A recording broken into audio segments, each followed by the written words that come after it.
हुपरी येथील श्री विठ्ठल रुक्मिणी मंदिरात आषाढी एकादशीच्या निमित्तानं 11 जोड्यांच्या हस्ते महाअभिषेक घालून प्रसाद वाटप करण्यात आला। सकाळी 4 ते 6 वाजेपर्यंत पूजा अर्चा करून यानंतर महाआरती करण्यात आली। तसेच या एकादशीच्या निमित्तानं श्री अंबाबाई मंदिर व श्री ज्योतिबा मंदिर येथे श्री विठ्ठलाच्या रूपात पूजा बांधण्यात आली।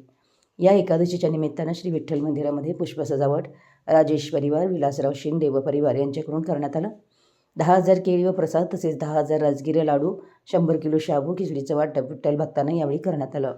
विठ्ठल मंदिरामध्ये कोरडे वहिनी यांनी रांगोळी काढली होती।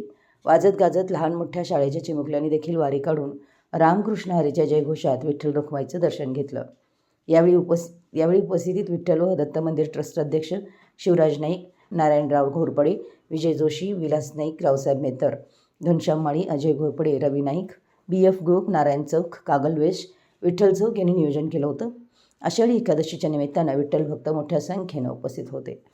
मराठी एस न्यूजसाठी हुपरीहून सतीश कंकणे।